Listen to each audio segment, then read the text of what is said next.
e amigas do canal Estudos Espíritas por Angélica e Ricardo.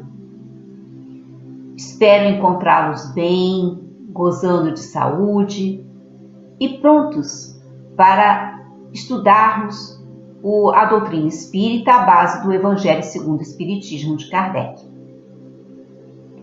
Vamos começar elevando os nossos pensamentos aos bons espíritos, pedindo que eles aumentem a nossa compreensão para as palavras desse Evangelho de luz, com a prece que Jesus nos ensinou.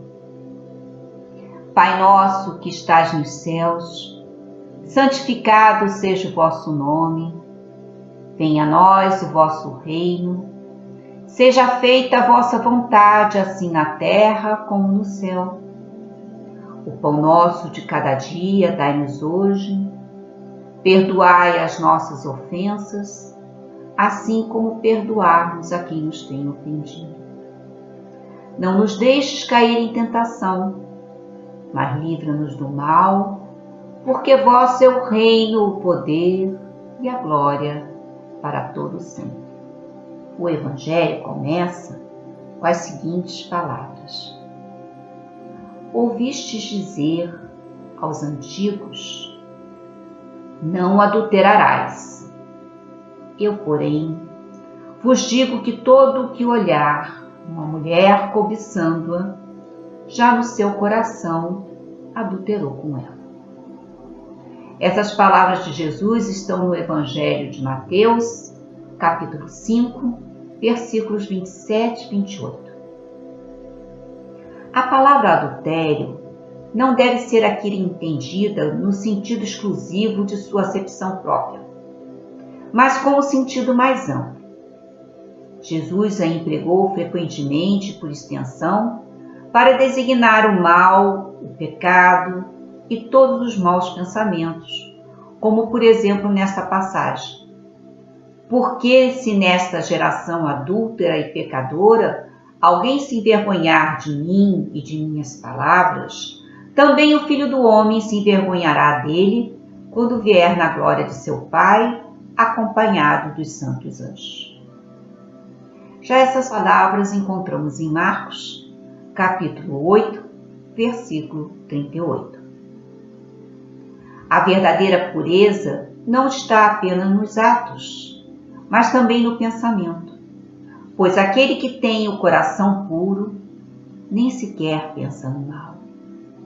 Foi isso que Jesus quis dizer, condenando o pecado, mesmo por pensamento, porque ele é um sinal de impureza. Começaremos com definições para melhor entendermos o texto de acima. O pecado, do latim, vem de peccatum, significa transgressão de preceito religioso. Entende-se também como uma tomada de consciência do mal ou uma violação voluntária e livre de ordem estabelecida por Deus. Uma vez cometido o pecado, há necessidade de apagar a mancha. Isso está na enciclopédia de Einaudi. Adultério, segundo as palavras de Jesus, se reporta à sua significação própria: infidelidade conjugal, prevaricação. Mas ao seu sentido mais amplo, ou seja, a todo tipo de adulteração do ser humano. Na acepção espiritista, é toda a dinâmica do egoísmo, do orgulho e da vaidade, criadores de psicosferas negativas e densas. Os espíritos estendem a pureza ao pensamento, pois esse é gerador de muitos males. O adultério está ligado ao pecado, por pensamento. E por quê? Porque tudo se inicia no pensamento. Está no livro da Gênese, capítulo 14, item 15. Sendo os fluidos o veículo do pensamento, este atua sobre os fluidos como som sobre o ar. Eles nos trazem o pensamento, como o ar nos trazem o som. Criando imagens fluídicas, o pensamento se reflete no envoltório perispirítico, como um espelho. Toma nele o corpo e aí, de certo modo, se fotografa. Tenha um homem, por exemplo, a ideia de matar a outro, embora o corpo material não lhe se conserve impassível, seu corpo fluídico é posto em ação pelo pensamento e reproduz todos os matizes deste último. Executa fluidicamente o gesto, o ato que intentou praticar. O pensamento cria uma imagem da vítima e a cena inteira é pintada como num quadro, tal como se desenrola no espírito. Desse modo, é que os mais secretos movimentos da alma repercutem no envoltório fluídico. Voltando ao Evangelho. Em resumo, na pessoa que não concebe mesmo o pensamento do mal, o progresso está realizado. Naquela que vem esse pensamento, mas o repele, o progresso está em vias de se cumprir. Naquela, enfim, que tem esse pensamento e nele se compraz, o mal está ainda em toda a sua força. Numa, o trabalho está feito, e na outra está por fazer. Deus, que é justo, considera todas essas diferenças na responsabilidade dos atos e dos pensamentos do homem. A mente elabora o pensamento, norteia a razão e comanda a vida. O pensamento é onda eletromagnética emitida pela mente, sendo a mais elevada expressão da energia mental que constitui o fluido magnético de elevado poder de ação. O pensamento é força que determina, estabelece, transforma, edifica, destrói e reconstrói. É governado pela razão, pelas emoções, sentimentos e paixões. Quantas pessoas vivem escravas de seus pensamentos, que geram aflições, ansiedades e sofrimentos? Às vezes, são dominadas pelos pensamentos ruins e somente mentalizam algo errado que irá acontecer. E acontece. Porquanto os pensamentos negativos atraem maus espíritos.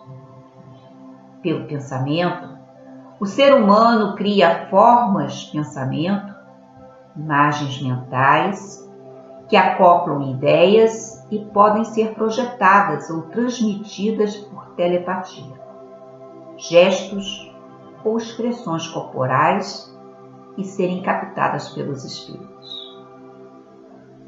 Agir com a razão é pensar nas consequências da decisão e dos atos.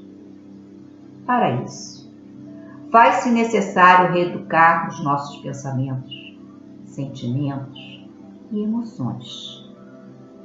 Quando se trata do coração, refere-se ao mundo emocional, da pessoa que diz respeito ao sentimento. O que passa pelo coração marca e é gravado perispiricamente. Cuidar do coração é ocupar-se do meio pelo qual o espírito grava as experiências da vida. Tudo que emocionalmente nos afeta promove a criação de um núcleo aglutinador de experiências relacionadas. O coração simboliza o centro cardíaco, o órgão responsável pelo fluxo dos processos emocionais do espírito. É nele que a vida acontece intensamente. Tê-lo limpo é cuidar que as impurezas oriundas dos julgamentos críticos a respeito dos outros não o mancharem. Para tanto, é preciso evitar as projeções inconscientes que transferem para outrem o que pertence ao mundo da sombra de cada um de nós. Naturalmente, o ser humano, sujando seu coração, permite que ele se contamine com o veneno dos julgamentos inferiores a respeito do outro. Este texto está no livro O Intérprete de Deus, Jesus, o Arquétipo Humano, na página 101 de Adenauer Novaes. Ainda no mesmo livro, temos que adulterar é modificar algo que foi oficialmente definido. O espírito, ao longo de suas experiências reencarnatórias e nos períodos entre as vidas sucessivas, constrói uma ética pessoal, baseado na coerência entre seu pensar e seu agir. Essa ética, quando quebrada, adultera o próprio destino, podendo trazer consequências futuras para o espírito. A incoerência consigo mesmo é o adultério. Porém, o adultério referido na passagem evangélica é o matrimonial, no qual se quebra o compromisso ético de não se vincular amorosamente a outra pessoa, muitas vezes com envolvimento sexual. O conselho bíblico repetido por Jesus intenciona a manutenção de um dos pilares básicos da família, a fidelidade conjugal. O adultério ameaça a relação estabelecida, pois insere um terceiro elemento que pode aparentemente compensar faltas de parte a parte, porém divide psicologicamente quem o vive. Essa divisão reduz a energia psíquica direcionada para qualquer uma das relações, prejudicando a possibilidade da comunhão melhor. Toda relação a dois provoca projeções, quer de conteúdos positivos da personalidade, quer negativos. A integração consciente dos aspectos antes projetados no outro é desejável para que o espírito alcance a sua destinação, o encontro consigo mesmo. Não adulterar se entende para o respeito ao que se ouve e o que se vê, evitando-se modificar o conteúdo, sendo fiel quando se precisa expressar para outro. A coerência consigo mesmo e a renúncia à duplicidade do objeto de desejo parece ser a solução para esse conflito. De forma alguma, punir ou anatematizar aquele que se encontra na condição de adultério é um caminho para equilibrar a situação. Tudo parece indicar que se trata de uma busca inconsciente pelo encontro com um personagem imaginário, mas que desempenha importante papel psicológico e é fundamental para o equilíbrio psíquico. A questão não deve ser analisada estritamente sobre o paradigma moral ou religioso, mas avaliando razões psicológicas e inconscientes para a sua ocorrência. O julgamento frio e direto, com imediata condenação, parece não ser a proposta de Jesus, pois ele mesmo deu um conselho aliviador diante de um fato público. Ele propôs outras reflexões. O ser humano não precisa de julgadores, pois lhe basta a consciência, nem necessita de punições, mas de proposta concreta para uma nova forma de entender. Jesus prefere ensinar a enxergar, visando educar o olhar humano para o que é diretamente visto pelos sentidos, mas que pode ser percebido pela mente. Mais do que julgar, é preciso entender e encontrar uma possibilidade de aprender, de educar e elevar o ser humano. Sua afirmação fala de precedência das emoções sobre o pensamento. Muitas vezes, as emoções, vetores inconscientes do comportamento humano, atuam na formação das ideias, direcionando as atitudes e condicionando-as à repetição de modos inadequados de agir. São as emoções que atuam na base da formação das ideias. As emoções nascem do desejo para realizar algo e, numa mistura alquímica, o espírito associa pensamentos que formam ideias, resultando em possibilidades de ação. Educar as emoções é trabalhar os desejos, além de alinhar ideias para que as ações possam se tornar úteis ao espírito.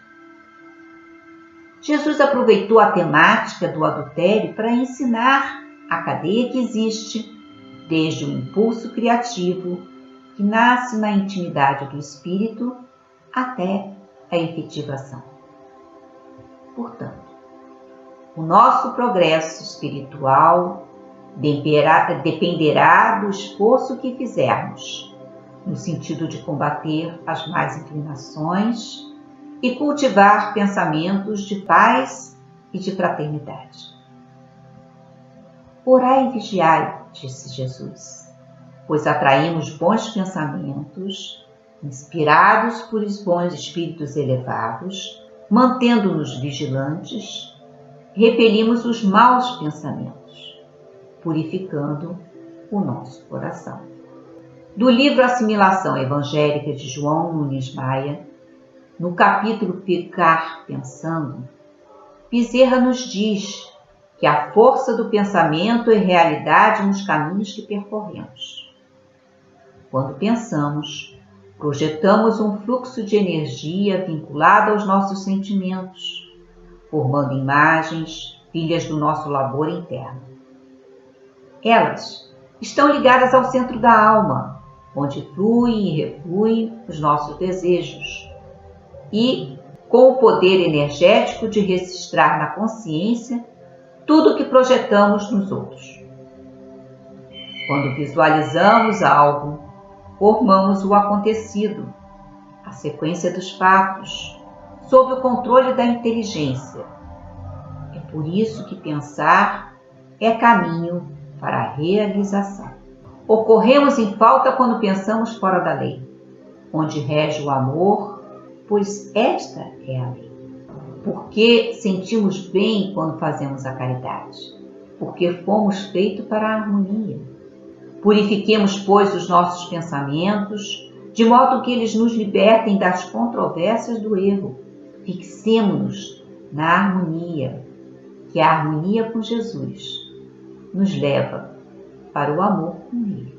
Não podemos nos esquecer da disciplina, pois ela nos educa os sentimentos e a voz, de sorte que a vida haverá de modificar-se, obedecendo igualmente à lei natural pela qual fomos criados.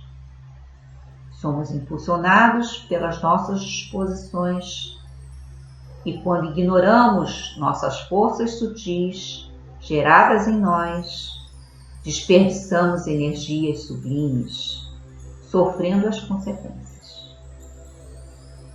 Se os nossos pensamentos obedecem aos conceitos do Divino Mestre, na sequência do tempo tornarão o nosso coração puro e passaremos a ser bem-aventurados, pois veremos Deus no centro de nossa própria vida. Vamos vibrar pelos locais como hospitais, presídios, abrigos, locais onde haja desespero, dor, desequilíbrio, fome, frio extremos. Vamos vibrar pelo nosso planeta, pelos nossos governantes, pela nossa comunidade. Vamos vibrar pelos nossos parentes, amigos e por aqueles que têm algo contra nós. vamos pedir licença para vibrar por nós mesmos e deixar uma vibração para aquele local onde ela se faz mais necessária.